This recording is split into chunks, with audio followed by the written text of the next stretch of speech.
our families are much like everyone else. We love them, want them, and need them.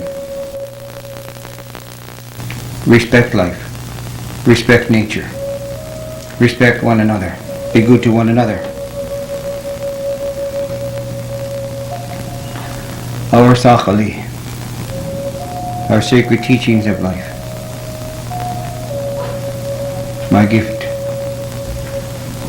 my wish. Our children are the most wanted, most loved, most valued, most precious to all of us. Kate. That's what that means. One word, Kate. Valuable, precious, wanted. The Creator reminded us and left reminders in this world all around in our land of those kind of teachings. In a place called Tuktuxan, which is called Saturna Island today, there are 6 little girls that were turned to stone there by the Creator because they were left unguarded. They were asked to do a chore for their parents. And instead they went to play and swim, and they warmed themselves in the sun, and the Creator looked upon them and saw that they were vulnerable and left alone. That the parents didn't send someone to be with them. And he saw their vulnerability there, and he went and changed them to remind the people. They're still there today. You can see them laying on their tummies, side by side. Sacred ground our people see. Those are our values that we live by, our people.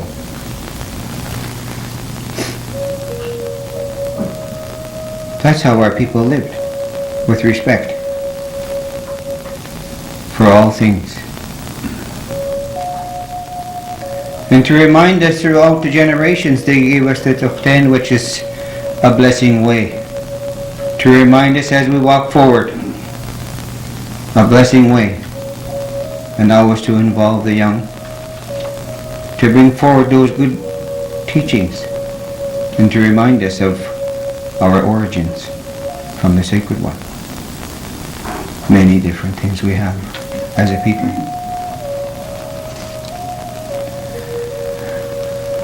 As we raise our family and our children, we try and give them the best that we can. We want the best for them.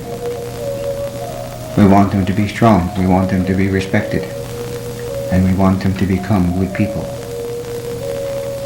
What we call a Naftalmuch in our language. A real Naftalmuch is one who is a whole person. Whole in mind, spirit, body, and emotions. Understanding where they come from and where they will be going. Love one another, care for one another, be good to one another, be kind. No equal. I'll tell you. Kind inside.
Gladue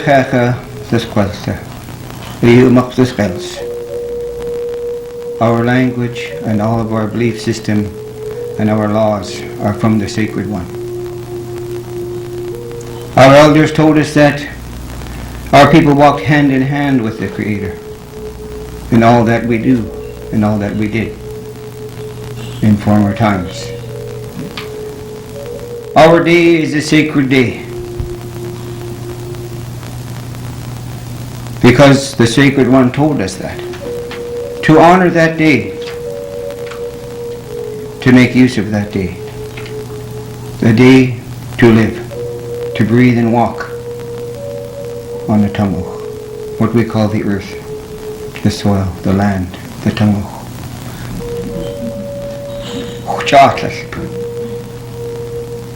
And we have interpreted that to mean the people of the cedar rope, the sacred cedar rope. That is the rope that our people left on the mountain many years ago in the time of a flood. In the creation of all of this world that we walk on, I said that the world was called Tango. It means earth, land, and soil and all that. But it also means my wish, the Creator's wish. For us, it was His wish that it be here. How should we live? What can we do? What is right and what is wrong? We're reminded by many parts of nature. That's why we are so connected to the land. Our people call a rock, a mountain, or a boulder. If you look at the interpretation of that, it comes from Sgetu, which is a gift. My gift. My gift.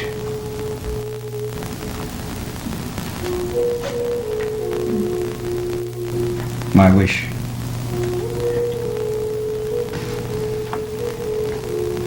Our people live and have lived on this land in an orderly fashion. We divided the year into the 13 moons. In each moon we have something special that will come to us. And the older ones before us even used the tides as a reminder of what would be coming. We divide the year into Stalakut and Shonen,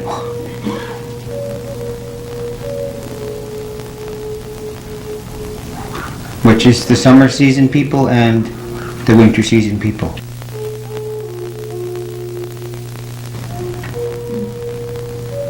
That's how different we are as a people. And across this land you'll find that our people are that way. Our people don't want to let go of the land. Our people don't want to let go of our language. Our people don't want to let go of our history.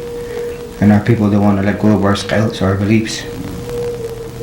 Because those are from the Sacred One. And we have a great connection to all of nature and all of the land. We must live on and walk forward with that in our heart.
I hope things aren't as bad in British Columbia as in Manitoba, but half our penitentiary population is Aboriginal, and in the provincial jails that are scattered around the province, they're from 80 to 85% Aboriginal. Your average profile of an Aboriginal offender is that they're a young man who's either experienced the residential schools either directly or indirectly, is a graduate of the foster care system, the juvenile system, provincially, the provincial justice system, and eventually graduating to federal time. It's hard, it's expensive, and if we don't do it, it costs $65,000 a year to have our guys parked in a federal pen. Think of that. I've never had a client in my life who's ever made that kind of money, but our society's prepared to expend that kind of cash to cage them. We've got the resources and they're being spent, but I'm not a politician and I'm no mathematician. But if we reallocated some of these or demanded reallocation of some of these, we'd be in a completely different boat. And instead of seeing the recidivism rates that we're seeing, and you're doing these Gladue reports properly, and the judge is implementing the kinds of suggestions and submissions that are being made on someone who's making a comprehensive sort of plan before the court, you don't see these guys come back. Can I help you? Okay. And we take the fact that you're here and that you all booked so quickly to come as support. And also, I know you're here to learn and everything, but that supports us. I mean, this is a project that I started with Spirit of the People 2 years ago. We were funded by the Law Foundation to do the initial research and to do a conference for a year ago, but I was asked by members of my advisory to wait until today. These Gladue submissions are probably the most important submissions I have ever made as a lawyer outside of the trial process. And I mean that because a lot of people don't get this part, but Gladue doesn't kick in until you're post-trial and a conviction has been entered or you pled guilty. Well, my job is to talk about that. So how does the Supreme Court of Canada interpret Section 718.2 sub E? Well, they do it in Gladue, and that's a case. And I am very grateful to say that so far, touch wood, my experience with Gladue in Vancouver, for the most part, has been incredibly inspiring. There are some judges who do not want to hear it, but for the most part, I have had some of the most amazing receptions from not only our provincial court level, but a number of cases that I've taken to the Court of Appeal in British Columbia as well. Okay, how the Supreme Court of Canada interprets the section, it gets in, the 718.2 sub E is under Part 23 of the Criminal Code. And the Criminal Code codifies the fundamental purpose and principles of sentencing. So it doesn't stand in and of itself. There's a whole group of things that the judges have to consider when they're looking at this. And those purpose and principles of sentencing, these are factors that should be considered by a judge in striving to determine a sentence that is fit for the offender and the offense. In other words, this is individual. We don't take any kind of sentencing slate, put it on top of a person, and connect the dots. Each person, each offense is an individual approach. In that part, which is Part 23 of the Code, Section 718.2 sub E mandatorily requires sentencing judges to consider all available sanctions other than jail. So let's look at this. Is it possible to do anything but send the person to jail? And in my respectful submission, almost always, we can do something other than put a person in a cage. That section also tells us to pay particular attention to the circumstances of Aboriginal offenders. That's where Gladue kicks in. Nobody really knew what that meant until the Supreme Court of Canada looked at the sentence appeal of Mary Gladue, who was an Aboriginal woman charged with manslaughter and got 3 years. That's the case they used to interpret the section. So really, Gladue is the case name. And this is what's important. The section is remedial in nature. It's not punishment. We're not grinding into anybody. It's remedial in nature. And it's designed to do two things. It is designed to ameliorate the serious problem of over-representations of Indians in jail. They use nicer words. And to encourage sentencing judges to have recourse to a restorative approach. In other words, we're going to do it differently.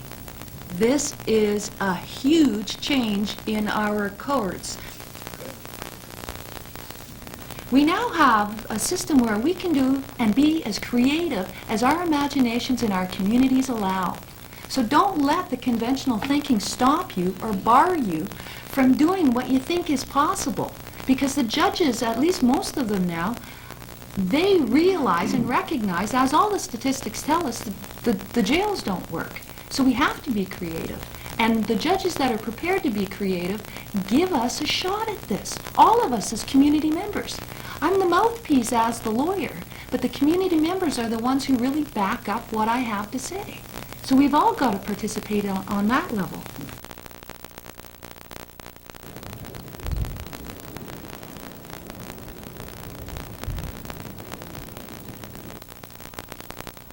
I said earlier that the day is something we should really respect and care for. Then we have stories about people who didn't take care of that in the time that the Creator walked here with our people, because our people believe that, even today, that the Creator walked here on this earth with our people and gave us our laws. So our beliefs are our laws. Our ways are our laws from the Sacred One. A kind and loving people. Yes, our people did know about war. We didn't want to war. Our people didn't want to have to war, but we were forced to war at times. But even then there was a justice, a fairness, because in our own family history there was a story of a man who used some of the war captives in the wrong way and hurt them, unjustly so. And so the leader went to him and killed him and his son, because it was wrong to do that. Not because he wanted to, but because he had to. Our laws were severe. Severe.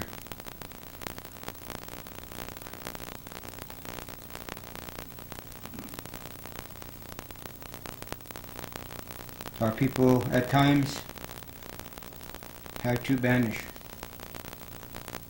a person.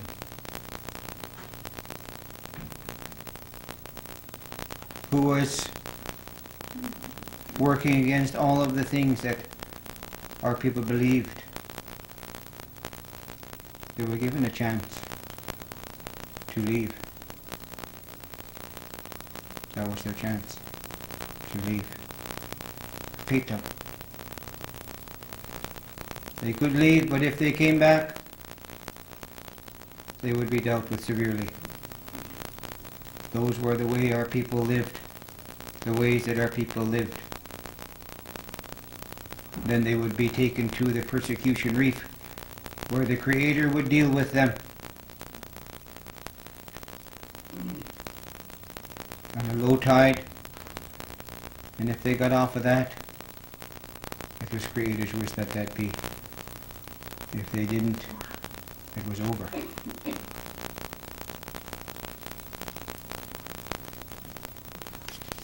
Love one another, care for one another, be good to one another, be kind.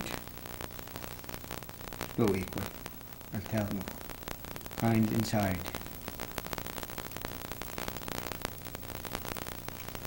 The title of Feather Not a Gavel is intended to define the dichotomy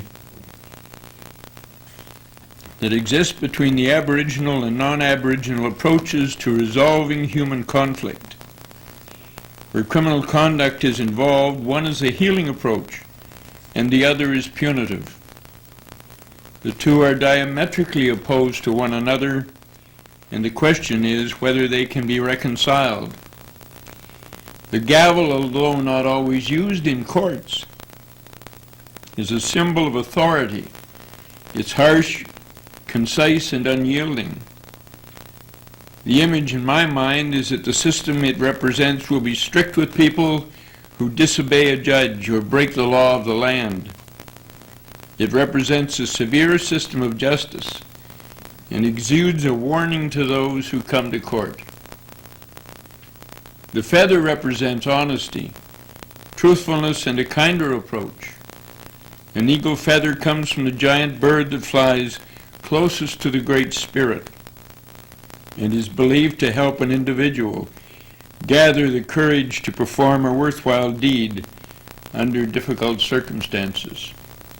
And we went into the small communities and we listened to what the Aboriginal people had to say about the way the court system and the courts generally were treating them, their lack of understanding of the system, their feeling of helplessness as they dealt with the police or even with legal aid lawyers, none of whom they could properly understand. They certainly weren't speaking in their language, and they weren't talking of justice in the Aboriginal context. So the Gladue decision has the potential for opening doors that have never been opened before, and for providing the judges with information that has never been conveyed to them before. It says whether the offender resides in a rural area, on a reserve, or in an urban center, the sentencing judge must be made aware of alternatives to incarceration that exist, whether inside or outside the Aboriginal community of the particular offender. The alternatives existing in metropolitan areas must, as a matter of course, also be explored. Clearly, the presence of an Aboriginal offender will require special attention in pre-sentence reports. Beyond the use of the pre-sentence report, the sentencing judge may and should, in appropriate circumstances and where practicable, request that witnesses be called who can testify as to reasonable alternatives. So the system is not working. I don't think it's up to the white legal system to devise the solutions. It's up to the white governments to provide the opportunities so that Aboriginal communities and Aboriginal people can devise the specific programs or results they would like to see occur. There have to be healing circles for victims and offenders. I'm not saying the two would participate in the same circle, but there has to be that type of healing opportunity available in the community so that someone outside it, let's say a judge sitting in Vancouver, has confidence that maybe the community can resolve the problem to its own satisfaction. After all, what are laws for? Laws are to provide law and order in communities. We're in such a big community in Canada, small by comparison to other countries, but we're in a big country and everybody in the justice system, or so many, nobody here of course, but think the justice system is perfect. And it fits everybody and you should only have one and you can't have any exceptions and so on. So the Aboriginal communities are really going to have to demonstrate that they can look after their own offenders in an appropriate way. I'm talking really, nevertheless, of trying to keep Aboriginal people out of the regular system. That's where the damage starts to get done. And I say in every community there should be Aboriginal police who speak the language of the people. And there have to be Aboriginal judges non-legally trained, who speak the language of the people. And I always refer this to this process as our legal system. I can't call it a justice system because there hasn't been too much justice given to our people. If there was any justice, then our people wouldn't be filling up the jails. And I hope that when we start to talk about restorative justice, we start to talk about resourcing those kind of programs. Don't look at asking us to do it on a volunteer basis. Because we're the ones that have to live in that community.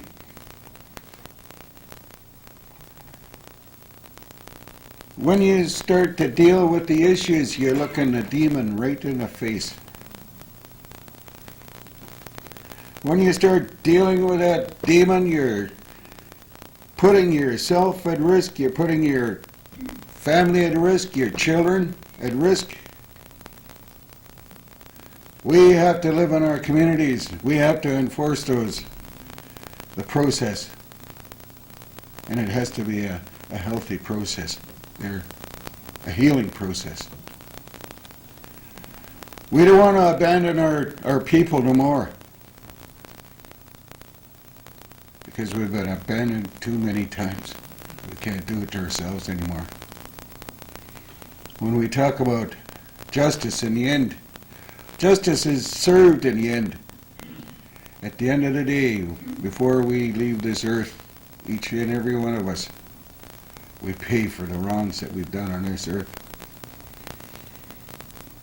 We suffer for all the things that we've done on this earth before we travel on, before we move into the next world. So I have felt that this has been very worthwhile in the listening to a variety of people and seeing their solutions and ideas. We have a long way to go because the words in the criminal code and in the Gladue decision will be meaningless unless we have the money, the people who are trained, and the programs to put those words into, have them become a reality. So I hope this is another step in that journey to the reality of making Gladue make a real change for Aboriginal people and therefore the entire community. The hope is the education of fetal alcohol syndrome to the judges and to lawyers. It's such an important issue because FAS crosses over the boundaries of no matter who or what we are, it is affected, and especially in the justice system. What I did here was very positive, and I think it's a step in the right direction. I found learning the history, Aboriginal history, and I know it's different from nation to nation, but getting a glimpse on that, getting a glimpse of what I take to be a common perspective, because it happened to all Aboriginal nations. They got taken away to residential schools, and there was that disruption. And sort of things I think I probably read about or heard about somewhere else, but it didn't really click. And having people stand up and say how it affected them and how they're continuing to see the problems running on from colonialism and everything else, gave it a real sharp focus. But just as I say, hearing from the Elliots, the history, for example, and the background and the language and how it all developed, and others, that gave me a bit better appreciation of the history and an understanding of how maybe I'm going to be better able to try and connect with my clients.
And a giveaway for me, my teachings are that this is to say thank you and to strengthen our relationships and grow from one another, because we all have incredible gifts.